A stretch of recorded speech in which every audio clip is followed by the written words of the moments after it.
Sud Radio, la France dans tous ses états. La position ambiguë d'Emmanuel Macron vis-à-vis de l'accord entre l'Union européenne et le Mercosur sidère les agriculteurs français, Perico. Oui, c'est pas seulement une position ambiguë, c'est une virevolte. Enfin, il nous a expliqué qu'il était le rempart des intérêts agricoles français, qu'il ne signerait pas le Mercosur, qu'il ne céderait pas, et il avait la pression du reste de l'Union européenne et surtout de la Commission européenne, puisque Mme von der Leyen, elle tient absolument à ce Mercosur qui est très profitable à l'économie allemande. Rappelons-le qu'on joue toujours dans les intérêts allemands.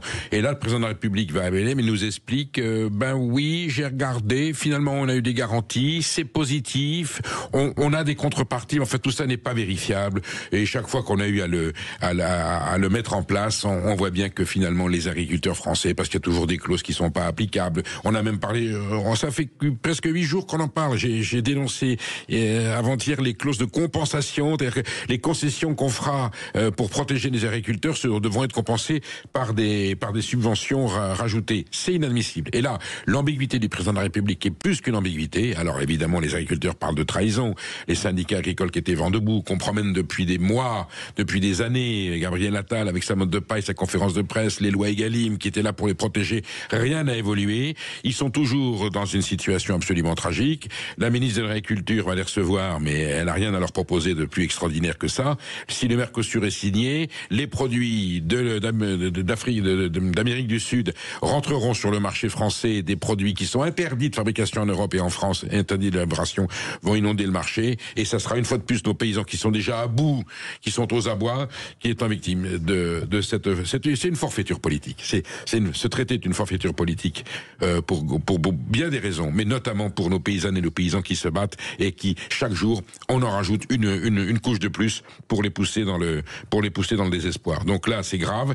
J'espère que la France, le gouvernement, puisqu'on sait prendre des décisions, prendront les résolutions suffisantes, nécessaires, courageuses et attendues par tout le pays pour que le Mercosur ne pose aucun problème, soit qu'il ne soit pas signé, soit qu'il soit vidé des substances qui posent préjudice à l'agriculture française. La campagne des municipales a déjà commencé et le candidat à la mairie de Paris, David Béliard, évoque déjà une priorité, disons, sanitaire. Et oui, on reparle des salles de shoot qui avaient un petit peu semé le trouble chez les riverains parisiens des quartiers où elles sont installées. On met même en doute leur efficacité. Est-ce que c'est si porteur que ça? Et là, David Béliard, adjoint à la mairie de Paris et candidat aux prochaines municipales, il va un peu plus loin, il veut les multiplier et surtout il voudrait les rendre mobiles pour qu'elles soient les rapprocher des usagers. Mais c'est-à-dire quoi? Que les gens qui se droguent, les gens qui se piquent sont des gens qui le font comme si on achetait une motte de beurre, un fromage, une baguette de pain ou une paire de chaussettes. Ce sont des usagers ou qui montent dans l'autobus ou dans le métro. C'est devenu quoi? C'est devenu la drogue la drogue est devenue un service public pour lequel il faut mettre en place un système d'accès et puis une forme d'assistanat. Pourquoi pas? Mais je pense qu'à un moment donné, on va demander, c'est aussi la rembourser par la sécurité sociale. On dirait une partie déjà les seringues sont gratuites. Enfin, c'est hallucinant. Je ne sais pas où il veut aller, à quoi il veut en venir. Ça ne fait que braquer et c'est un vrai problème. Et il faut accompagner les toxicomanes. Il faut aider ces populations. C'est une tragédie nationale. En plus, avec aujourd'hui un trafic de drogue. Alors, est-ce que ça peut permettre de limiter le trafic de drogue illégal? On n'en est pas sûr. Ça ne peut pour l'instant peut-être encourager la consommation. Tout ça est à déterminer de façon très précise sociologiquement et scientifiquement. Mais quand un élu de la ville de Paris qui prétend être maire de Paris dans quelques mois dit il faut les multiplier et apporter aux consommateurs le produit à disposition, ça nous laisse quand même pantois. Et puis la fraude au permis de conduire prend de l'ampleur, Perico. Alors, le permis de conduire, le permis à points, les 12 points, quand on en perd, faut le repasser. Et puis, il faut passer son permis de conduire parce que aujourd'hui c'est important. Beaucoup de gens ne vont à leur emploi qu'avec leur véhicule. Donc, le permis de conduire est devenu aujourd'hui un moyen de vivre, un outil, un instrument de vie quotidienne. Et on apprend une enquête que les fraudes se sont multipliées. Pour l'obtention du permis de conduire, il y a 7000 examens qui ont été annulés par les pouvoirs publics et 83 centres censés être des centres où on passe au permis de conduire qui ont été été fermés par les services publics parce qu'ils étaient frauduleux. C'est stupéfiant là aussi. Alors il y a un trafic. Ensuite vous avez le trafic quand on passe son code. Alors on peut le vendre sur certains sites qui ont été fermés. Alors le code c'est 250 € pour l'avoir sans examen, et le permis de conduire vous pouvez l'avoir pour 1200 €. Vous avez votre permis de conduire. C'est pour ça qu'on pose la question, est-ce que tu as trouvé ton permis de conduire dans une pochette surprise? Évidemment, qu'est-ce qui s'est passé? En 2016, le gouvernement de monsieur François Hollande a décidé, c'était Manuel Valls, je crois, qui était Premier ministre, qu'on allait privatiser les examens de permis de conduire, les centres de récupération de points, et puis on n'a pas mis en place les systèmes de contrôle, parce que l'État privatise, d'accord, mais à condition qu'il y ait en contrepartie une garantie administrative avec la DGCCRF et d'autres. On s'assure que ce qui a été délégué à des intérêts privés qui sont là pour faire du bénéfice, c'est leur but, on a quand même un garde-fou de l'État qui est là pour s'assurer que tout se passe de façon régulière. Non, il n'y a pas de garde-fou. Du coup, qu'est-ce qui se passe? C'est la foire d'empoigne, tout le monde s'y engouffre, et maintenant on t'imprime un permis de conduire là, avec une photocopieuse quasiment, et on te le donne pour 1200 €. Alors ça enrichit les salauds. Il y a des gens qui ont des permis de conduire qui n'ont pas passé le permis, et évidemment on a une situation routière. Je rappelle qu'il y a encore eu 3400 1000 morts. Donc voilà, donc la mafia du permis de conduire, les fraudes, espérons là aussi. Le gouvernement a beaucoup de pain sur la planche avec son budget. Je pense qu'il est urgent aujourd'hui que le ministre de l'Intérieur, que M. Nunez, qui a été préfet de police, qui connaît bien cette situation, demande aux législateurs et à son gouvernement de prendre les mesures nécessaires pour que cette fraude cesse, parce que c'est un danger public.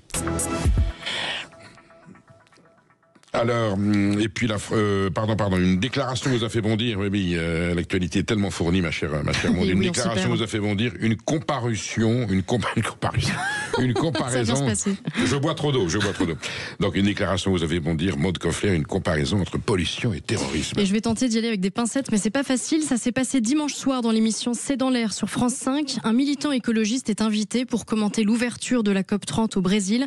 Il s'appelle Cyril Dion, et voilà ce qu'il dit. Je vous donne juste un chiffre pour étayer le propos. Le terrorisme islamiste, entre 2012 et 2023, ça fait 273 morts en France.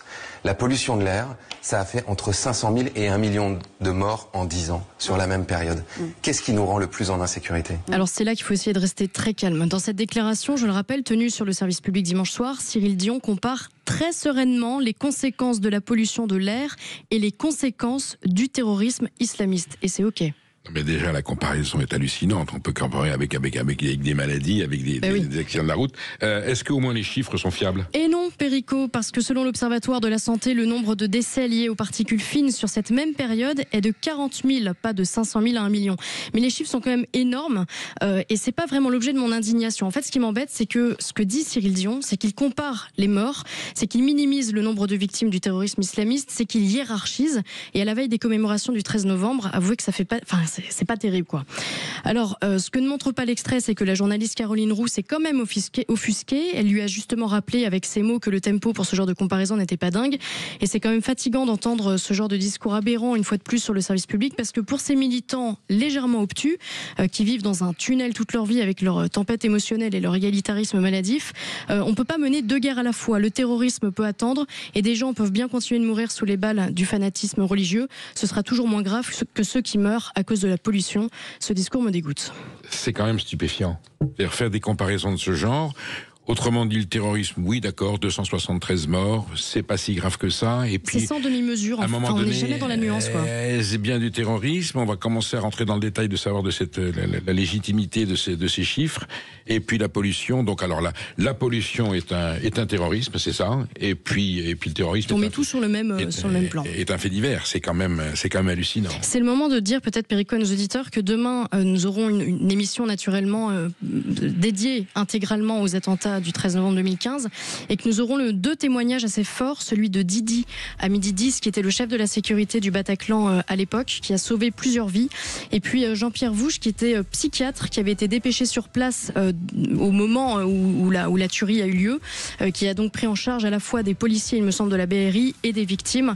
Et puis on conclura cette émission avec Alexandre Delval, qui nous parlera du terrorisme, de l'évolution du terrorisme et des risques que nous encourons actuellement. 13 novembre 2015, 13 novembre 2025, bien sûr que nous allons commémorer avec ces témoignages. Ils sont là, on a cette situation à l'esprit, on discutait tout à l'heure avec monsieur Boussois.